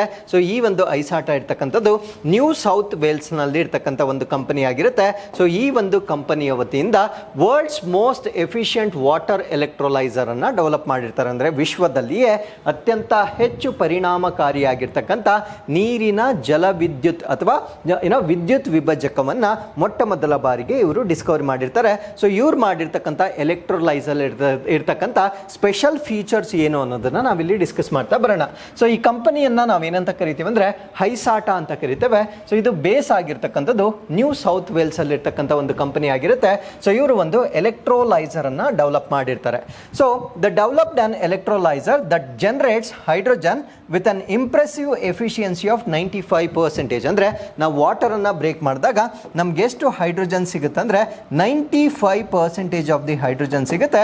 ಅದರಿಂದ ಇದನ್ನ ಅತ್ಯಂತ ಪರಿಣಾಮಕಾರಿಯಾಗಿರ್ತಕ್ಕಂಥ ಎಲೆಕ್ಟ್ರೋಲೈಸರ್ ಅಂತ ಕರಿತೇವೆ.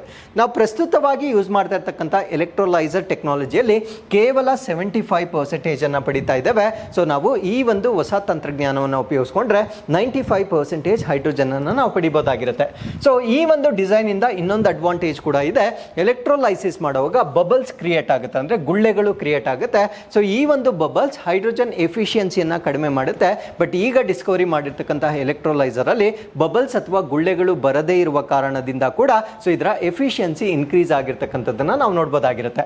ಹಾಗಿದ್ರೆ ಇದಕ್ಕೆ ಎಷ್ಟು ಶಕ್ತಿ ಬೇಕು? ನಾನು ಮುಂಚೆನೇ ಹೇಳಿದೆ ಎಲೆಕ್ಟ್ರೋಲೈಸಿಸ್ ಅಂತ ಕರಿತೇವೆ. ಸೊ ಇದನ್ನ ಲೈಸ್ ಅಥವಾ ಬ್ರೇಕ್ ಮಾಡಲಿಕ್ಕೆ ವಿದ್ಯುತ್ ಅನ್ನ ನಾವು ಸಪ್ಲೈ ಮಾಡಬೇಕಾಗಿರುತ್ತೆ. ಹಾಗಿದ್ರೆ ಎಷ್ಟು ವಿದ್ಯುತ್ ಅನ್ನ ಈ ಒಂದು ಎಕ್ವಿಪ್ಮೆಂಟ್ ಅಥವಾ ಡಿವೈಸ್ಗೆ ನಾವು ಪಾಸ್ ಮಾಡಬೇಕಾಗಿರುತ್ತೆ ಅಂದ್ರೆ to generate 1 kilogram of hydrogen ಅಂದ್ರೆ 1 kg ಅಷ್ಟು ಜಲಜನಕವನ್ನ ನಾವು ಡೆವಲಪ್ ಮಾಡಬೇಕಾಗಿದ್ರೆ it requires only 41.5 kilowatts of energy. So 41.5 kilowatts of energy ಮಾತ್ರ ಬೇಕಾಗಿರುತ್ತೆ. ಸೊ ನಾವು ಇದುವರೆಗೂ ಯೂಸ್ ಮಾಡ್ತಾ ಇರ್ತಕ್ಕಂಥ ಕರೆಂಟ್ ಎಲೆಕ್ಟ್ರೋಲೈಸರ್ ಅಲ್ಲಿ 52.5 ಕಿಲೋವ್ಯಾಟ್ಸ್ ಬೇಕಾಗಿರುತ್ತೆ. ಸೊ ಇಲ್ಲಿ ಎಲೆಕ್ಟ್ರಿಸಿಟಿ ಕನ್ಸಂಪ್ಷನ್ ಕೂಡ ಕಡಿಮೆ ಆಗುತ್ತೆ, ಈಲ್ಡ್ ಕೂಡ ಜಾಸ್ತಿ ಆಗುತ್ತೆ. ಸೊ ಅದರಿಂದ ಡಬಲ್ ಅಡ್ವಾಂಟೇಜ್ ಅನ್ನ ಹೊಂದಿರತಕ್ಕಂಥ ಒಂದು ತಂತ್ರಜ್ಞಾನವಾಗಿ ನಾವು ಇದನ್ನ ಕನ್ಸಿಡರ್ ಮಾಡಬಹುದಾಗಿರುತ್ತೆ. So with this let's get into question number 5. XRISM ಉಪಗ್ರಹದಲ್ಲಿ ಉಪಕರಣವನ್ನು ನಿರ್ವಹಿಸುವಲ್ಲಿ ಯಾವ ಸಂಸ್ಥೆಗಳು ತೊಡಗಿಸಿಕೊಂಡಿವೆ? So which organisations are involved in operating instrument on XRISM satellite? So XRISM ಅಂತಕ್ಕಂಥದ್ದು ಒಂದು ಉಪಗ್ರಹವಾಗಿರುತ್ತೆ. ಅದರಲ್ಲಿರ್ತಕ್ಕಂಥ ಪೇಲೋಡ್ಸ್ ಅನ್ನ ನಿರ್ವಹಣೆ ಮಾಡ್ತಾ ಇರ್ತಕ್ಕಂಥ ರಾಷ್ಟ್ರಗಳು ಯಾವುದು ಅನ್ನೋದು ನಮ್ಮ ಪ್ರಶ್ನೆ ಆಗಿರುತ್ತೆ.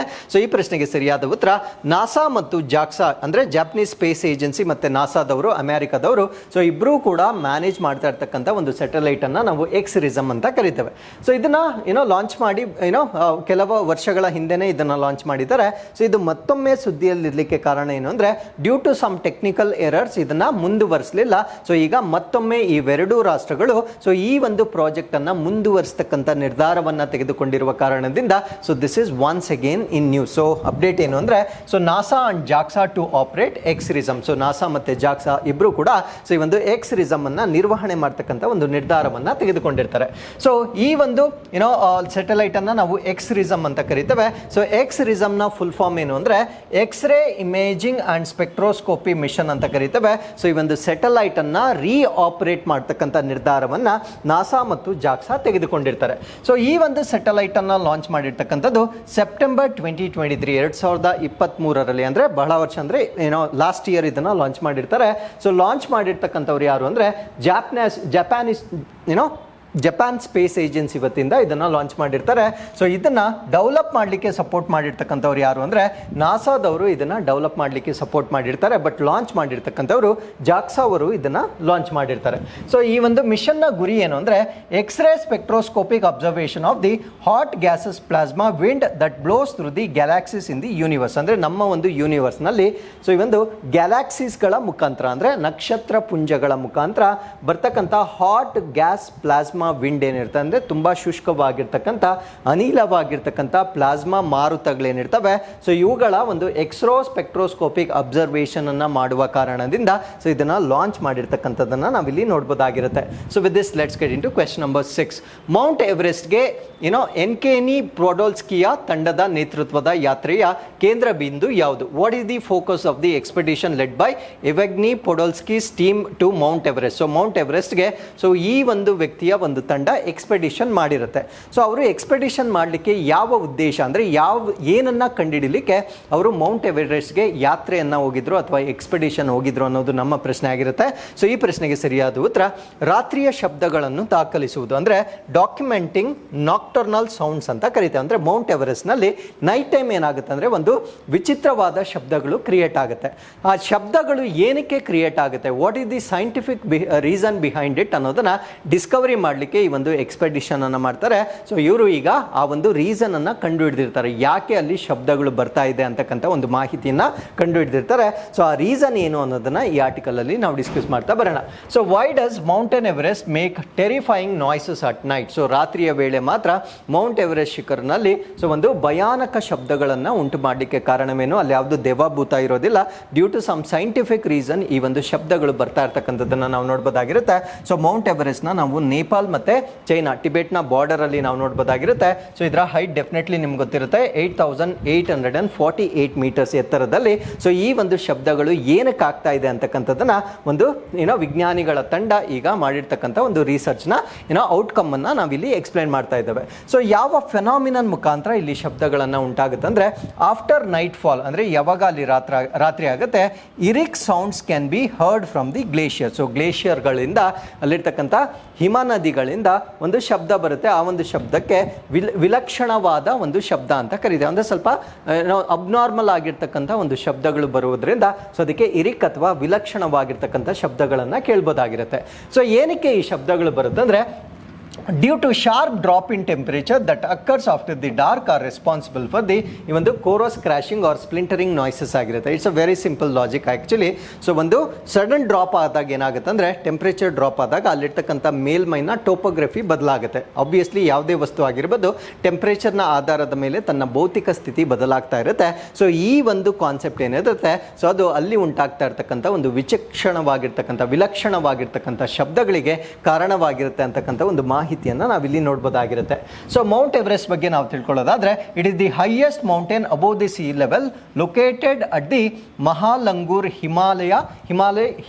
ಹಿಮಾಲ್ ಸಬ್ ರೇಂಜ್ ಅಲ್ಲಿ ಇರುತ್ತೆ. ಅಂದ್ರೆ ಇದು ಇರ್ತಕ್ಕಂಥದ್ದು ಮಹಾಲಂಗೂರ್ ಹಿಮಾಲ್ ಉಪಶ್ರೇಣಿಯಲ್ಲಿರ್ತಕ್ಕಂಥ ಅತ್ಯಂತ ಎತ್ತರವಾಗಿರ್ತಕ್ಕಂಥ ಪರ್ವತವಾಗಿರುತ್ತೆ.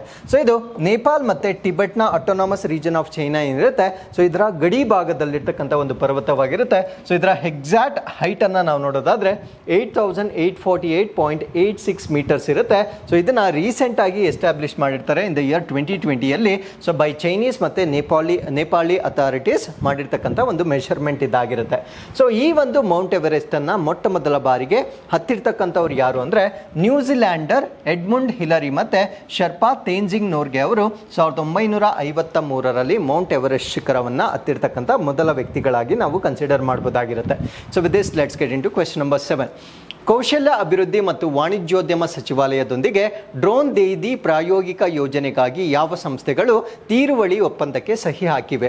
So which organisations have signed memorandum of understanding for the drone Didi pilot project with ministry of skill development and entrepreneurship? So ಈ ಪ್ರಶ್ನೆಗೆ ಸರಿಯಾದ ಉತ್ತರ Mahindra and Mahindra limited. So Bharat ಸರ್ಕಾರ ಡ್ರೋನ್ ದೀದಿ ಅಂತ ಪ್ರಾಜೆಕ್ಟ್ ಅನ್ನು ಲಾಂಚ್ ಮಾಡಿರ್ತಾರೆ. ಅಂದ್ರೆ 15,000 ಸ್ವಸಹಾಯ ಗುಂಪಿನಲ್ಲಿರ್ತಕ್ಕಂಥ ಮಹಿಳೆಯರಿಗೆ ಸೊ ಡ್ರೋನ್ ಅನ್ನ ಸಬ್ಸಿಡೈಸ್ಡ್ ರೇಟ್ಸ್ ಅಲ್ಲಿ ಕೊಡ್ತಕ್ಕಂಥದ್ದು.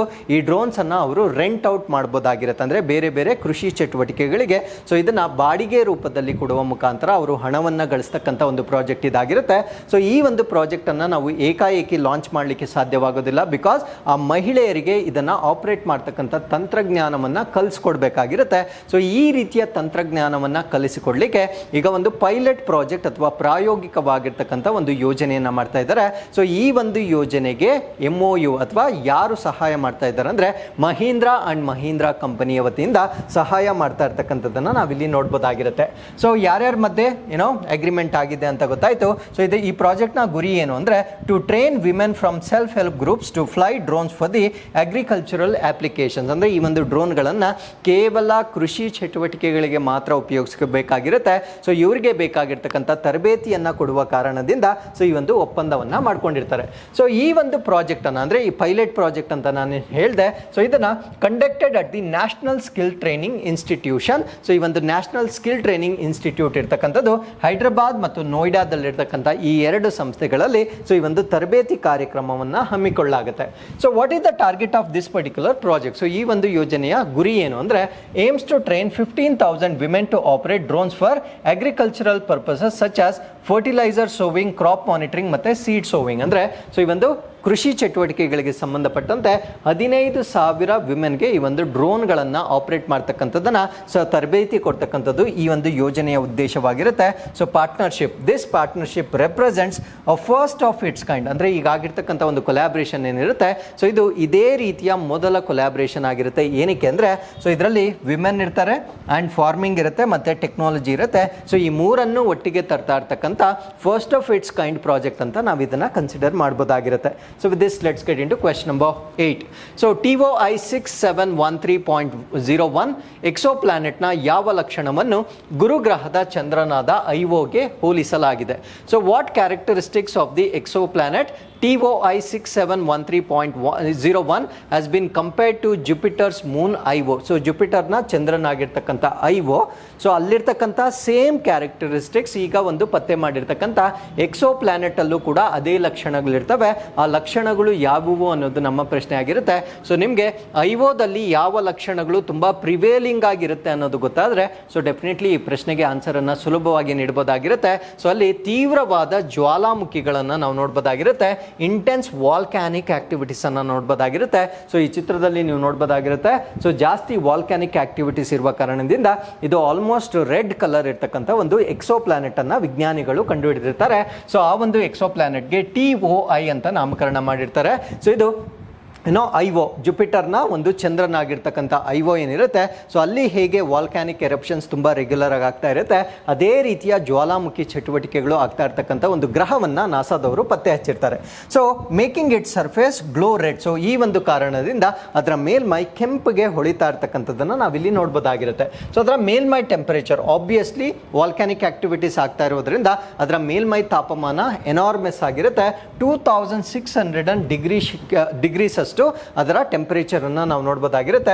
ಸೊ ದಿಸ್ ಆರ್ಬಿಟ್ಸ್ 2.2 ಡೇಸ್, ಅಂದ್ರೆ ತನ್ನ ನಕ್ಷತ್ರವನ್ನ 2.2 ದಿನಗಳಲ್ಲಿ ಸೊ ಒಂದು ಸುತ್ತು ಬರ್ತಕ್ಕಂಥದ್ದನ್ನ ನಾವು ನೋಡಬಹುದಾಗಿರುತ್ತೆ. ಸೊ ಅದಾದ್ಮೇಲೆ ಅದು ಯಾವ ನಕ್ಷತ್ರವನ್ನ ಸುತ್ತುತ್ತಾ ಇದೆ, ಅಂದ್ರೆ ನಮ್ಮ ಗ್ರಹಗಳು ನಮ್ಮ ಸೂರ್ಯನನ್ನ ಹೇಗೆ ಸುತ್ತಾ ಇರ್ತವೆ, ಈ ಒಂದು ಎಕ್ಸೋ ಪ್ಲಾನೆಟ್ಗಳು ಕೂಡ ತನ್ನ ಸೂರ್ಯನನ್ನ ಸುತ್ತಾ ಇರ್ತವೆ. ಸೊ ಈ ಒಂದು ಎಕ್ಸೋ ಪ್ಲಾನೆಟ್ TOI ಅಂತ ನಾವೇನು ಡಿಸ್ಕಸ್ ಮಾಡಿದ್ವಿ, ಅದು ಯಾವ ಸೂರ್ಯನನ್ನ ಸುತ್ತುತ್ತಾ ಇದೆ ಅಂದ್ರೆ ಸೊ ಅದನ್ನು ನಾವು HD 1046 ಸ್ಟಾರ್ ಅಂತ ಕರೀತೇವೆ. ಸೊ ಈ ಒಂದು ನಕ್ಷತ್ರವನ್ನ ಸುತ್ತುತ್ತಾ ಇದೆ. ಸೊ ಈ ನಕ್ಷತ್ರ ನಮ್ಮ ಭೂಮಿಯಿಂದ 66 ಲೈಟ್ ಇಯರ್ಸ್ ಅಂದ್ರೆ 66 ಜ್ಯೋತಿರ್ವರ್ಷಗಳಷ್ಟು ದೂರದಲ್ಲಿರ್ತಕ್ಕಂಥ ಒಂದು ನಕ್ಷತ್ರ ಇದಾಗಿರುತ್ತೆ. ಸೊ ಅದಾದ್ಮೇಲೆ ಈ ಒಂದು ಡಿಸ್ಕವರಿಯನ್ನ ಮಾಡಿರ್ತಕ್ಕಂಥವ್ರು NASA's transiting exoplanet survey satellite ಅಂತ ಕರಿತೇವೆ, ಇದನ್ನ ಟೆಸ್ ಅಂತ ಕರಿತೇವೆ. ಸೊ ಈ ಒಂದು ಉಪಗ್ರಹದ ಮುಖಾಂತರ ಈ ಒಂದು ಅನ್ವೇಷಣೆಯನ್ನ ಮಾಡಲಾಗಿರುತ್ತೆ.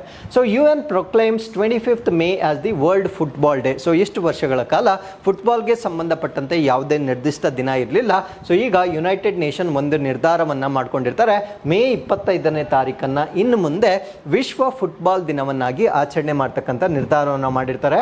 May 25 ಏಕೆ ಅನ್ನೋದನ್ನ ನಾನು ಮುಂದೆ ಎಕ್ಸ್ಪ್ಲೇನ್ ಮಾಡ್ತಾ ಬರ್ತೇನೆ. ಸೊ ಇನ್ಮೇಲೆ ನೆನ್ಪಿಟ್ಕೊಳ್ಬೇಕಾಗಿರ್ತಕ್ಕಂಥದ್ದು May 25th ಅನ್ನ ನಾವು ವರ್ಲ್ಡ್ ಫುಟ್ಬಾಲ್ ಡೇ ಆಗಿ ಸೆಲೆಬ್ರೇಟ್ ಮಾಡಬೇಕಾಗಿರುತ್ತೆ. ಸೊ ಇದನ್ನ ಯುನೈಟೆಡ್ ನೇಷನ್ ಜನರಲ್ ಅಸೆಂಬ್ಲಿ ವತಿಯಿಂದ ತೆಗೆದುಕೊಂಡಿರ್ತಕ್ಕಂಥ ಒಂದು ರೆಸೊಲ್ಯೂಷನ್ ಅಥವಾ ನಿರ್ಣಯವಾಗಿರುತ್ತೆ.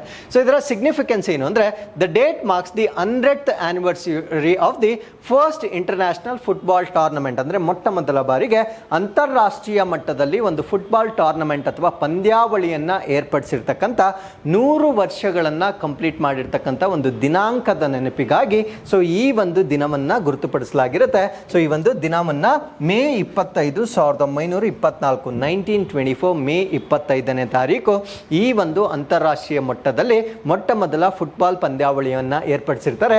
ಸೊ ಎಲ್ಲಿ ಮಾಡಿರ್ತಾರೆ ಅಂದ್ರೆ ಪ್ಯಾರಿಸ್ ನಲ್ಲಿ ಸಮ್ಮರ್ ಒಲಿಂಪಿಕ್ ಗೇಮ್ಸ್ ನಲ್ಲಿ ಮಾಡಿರ್ತಕ್ಕಂಥ ಒಂದು ದಿನಾಂಕವಾಗಿರುತ್ತೆ. ಸೊ ಇದು ಈಗ 100 ವರ್ಷಗಳನ್ನ ಪೂರೈಸಿರುವ ಕಾರಣದಿಂದ May 25 ಇನ್ಮೇಲೆ ನಾವು ಇಂಟರ್ನ್ಯಾಷನಲ್ ಫುಟ್ಬಾಲ್ ಡೇ ಆಗಿ ಸೆಲೆಬ್ರೇಟ್ ಮಾಡಬೇಕಾಗಿರುತ್ತೆ.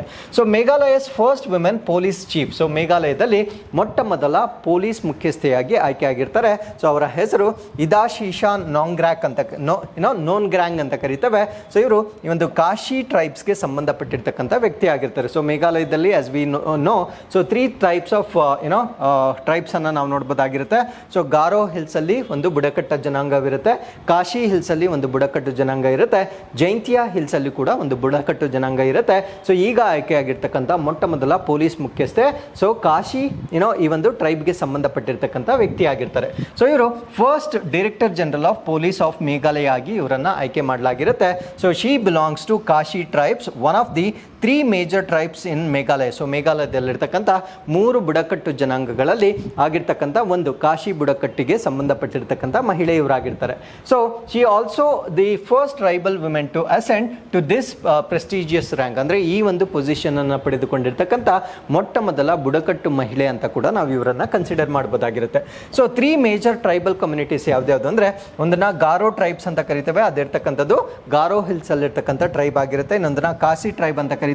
ಸೊ ಇದಿರ್ತಕ್ಕಂಥದ್ದು east and west Khasi hills ಅಲ್ಲಿರ್ತಕ್ಕಂಥ ಒಂದು ಟ್ರೈಬ್ ಆಗಿರುತ್ತೆ. ಸೊ ಮೂರನೇದನ್ನ ನಾವು ಜೈಂತಿಯಾ ಪೀಪಲ್ ಅಂತ ಕರಿತೇವೆ. ಸೊ ಅವರು ಇರ್ತಕ್ಕಂಥದ್ದು ಜೈಂತಿಯಾ ಹಿಲ್ಸ್ ಅಲ್ಲಿರ್ತಕ್ಕಂಥ ಒಂದು ಕಮ್ಯುನಿಟಿಯನ್ನು ನಾವು ಜೈಂತಿಯಾ ಹಿಲ್ಸ್ ಅಂತ ಟ್ರೈಬ್ಸ್ ಅಂತ ಕರಿತೇವೆ. ಸೊ ಇವರೆಲ್ಲ ಮೇಘಾಲಯದ ಒಂದು ಕಲ್ಚರಲ್ ಒಂದು ಸಿಗ್ನಿಫಿಕೆನ್ಸ್ಗೆ ತುಂಬಾ ಪ್ರಮುಖವಾಗಿರ್ತಕ್ಕಂಥ ಒಂದು ಬುಡಕಟ್ಟು ಜನಾಂಗವಾಗಿರುತ್ತೆ.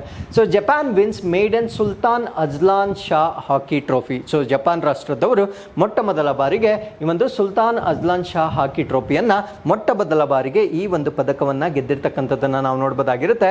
ಸೊ ಈ ಒಂದು ಈವೆಂಟ್ ನಡೆದಿರ್ತಕ್ಕಂಥದ್ದು ಮಲೇಷ್ಯಾದಲ್ಲಿ ಈವೆಂಟ್ ನಡೆದಿರುತ್ತೆ. ಸೊ ಫೈನಲ್ ಅಲ್ಲಿ ಅವರು ಪಾಕಿಸ್ತಾನವನ್ನು ಮಣಿಸುವ ಮುಖಾಂತರ ಸೊ ಈ ಒಂದು ಪದಕವನ್ನು ಮೊಟ್ಟ ಮೊದಲ ಬಾರಿಗೆ ಗೆದ್ದಿರ್ತಕ್ಕಂಥದ್ದನ್ನು ನಾವು ನೋಡ್ಬೋದಾಗಿರುತ್ತೆ. ಸೊ ಈ ಒಂದು ಟ್ರೋಫಿಯ ಬಗ್ಗೆ ನಾವು ಮಾಹಿತಿಯನ್ನು ಡಿಸ್ಕಸ್ ಮಾಡೋದಾದ್ರೆ ಸೊ ಇದೊಂದು ಆನ್ಯುಯಲ್ ಇಂಟರ್ನ್ಯಾಷನಲ್ ಮೆನ್ಸ್ ಫೀಲ್ಡ್ ಹಾಕಿ ಟೂರ್ನಮೆಂಟ್ ಆಗಿರುತ್ತೆ. ಅಂದರೆ ಪುರುಷರಿಗಾಗಿ ವಾರ್ಷಿಕವಾಗಿ ನಡೀತಕ್ಕಂಥ ಒಂದು ಪಂದ್ಯಾವಳಿ ಆಗಿರುತ್ತೆ. ಸೊ ಇದನ್ನ ಮಲೇಷ್ಯಾದಲ್ಲಿ ಹೆಲ್ಡ್ ಮಾಡ್ತಕ್ಕಂಥ ಒಂದು ಈವೆಂಟ್ ಆಗಿರುತ್ತೆ. ಸೊ ಇದು ಇನಿಷಿಯಲಿ ಸ್ಟಾರ್ಟ್ ಮಾಡಿದಾಗ ಬೈನಿಯಲ್ ದ್ವೈವಾರ್ಷಿಕವಾಗಿ ಮಾಡ್ತಾ ಇದ್ರು. So it was started in the year 1983 ಅಲ್ಲಿ. ಸೊ ಅದಾದ್ಮೇಲೆ ಇದನ್ನ 1998 ಇಂದ ಎವ್ರಿ ಇಯರ್ ಮಾಡ್ತಕ್ಕಂಥ ಒಂದು ಬದಲಾವಣೆಯನ್ನ ಮಾಡ್ಕೊಂಡಿರ್ತಾರೆ. ಸೊ ಇದಕ್ಕೆ ಯಾಕೆ ಈ ರೀತಿಯ ನಾಮಕರಣ ಮಾಡಿರ್ತಾರೆ ಅಂದ್ರೆ it is named after the ninth Yang di Pertuan Agong king of Malaysia. So ಮಲೇಷ್ಯಾದ 9th ಕಿಂಗ್ ಯಾರಿರ್ತಾರೆ ಅವರ ಹೆಸರನ್ನ ಇದಕ್ಕೆ ಇಟ್ಟಿರ್ತಕ್ಕಂಥದ್ದನ್ನ ನಾವು ನೋಡ್ಬೋದಾಗಿರುತ್ತೆ. Because he was very much interested in sports, ಆ ಒಂದು ಕಾರಣದಿಂದ ಈ ಹೆಸರನ್ನ ನಾಮಕರಣ ಮಾಡಲಾಗಿರುತ್ತೆ. ಸೊ ರವೀಂದ್ರನಾಥ್ ಟ್ಯಾಗೋರ್ ಜಯಂತಿ 2024. ಸೊ 2024 ರವೀಂದ್ರನಾಥ್ ಟ್ಯಾಗೋರ್ ಜಯಂತಿಯ ಬಗ್ಗೆ ನಾವು ಡಿಸ್ಕಸ್ ಮಾಡ್ತಾ ಇದ್ದೇವೆ. ಸೊ ರವೀಂದ್ರನಾಥ್ ಟ್ಯಾಗೋರ್ ಅವರು ಭಾರತ ರಾಷ್ಟ್ರಕ್ಕೆ ಅನೇಕ ಕೊಡುಗೆಗಳನ್ನು ಕೊಟ್ಟಿರ್ತಾರೆ. ಸೊ ಅವರ ಬಗ್ಗೆ ಬ್ರೀಫ್ ಮಾಹಿತಿಯನ್ನು ನಾವಿಲ್ಲಿ ಡಿಸ್ಕಸ್ ಮಾಡ್ತಾ ಬರೋಣ. So first Indian and first non European to achieve Nobel prize. So Nobel ಪದಕವನ್ನು ಪಡೆದುಕೊಂಡಿರ್ತಕ್ಕಂಥ ಮೊಟ್ಟ ಮೊದಲ ಭಾರತೀಯ ಮತ್ತು ನಾನ್ ಯುರೋಪಿಯನ್ ಪ್ರಜೆಯಾಗಿ ನಾವು ರವೀಂದ್ರನಾಥ್ ಟ್ಯಾಗೋರರನ್ನ ನಾವು ಕನ್ಸಿಡರ್ ಮಾಡಬಹುದಾಗಿರುತ್ತೆ. ಸೊ ಇವರಿಗೆ ಲಿಟ್ರೇಚರ್ ಅಂದರೆ ಸಾಹಿತ್ಯಕ್ಕಾಗಿ 1913 ನೊಬೆಲ್ ಪ್ರಶಸ್ತಿಯನ್ನು ಪಡೆದುಕೊಂಡಿರ್ತಾರೆ. ಸೊ ಯಾವ ಒಂದು ಕೆಲಸಕ್ಕಾಗಿ ಇವರಿಗೆ ನೊಬೆಲ್ ಪ್ರಶಸ್ತಿಯನ್ನು ಕೊಟ್ಟಿರ್ತಾರೆ ಅಂದರೆ ಸೊ ಇವರ ಒಂದು ಲಿಟ್ರೇಚರ್ ಅಥವಾ ಗೀತಾಂಜಲಿ ಅಂತ ನಾವೇನು ಹೇಳ್ತೇವೆ. ಸೊ ಇದರ ರಚನೆಗಾಗಿ ಇವರಿಗೆ ನೊಬೆಲ್ ಪ್ರಶಸ್ತಿಯನ್ನು ಕೊಡಲಾಗಿರುತ್ತೆ.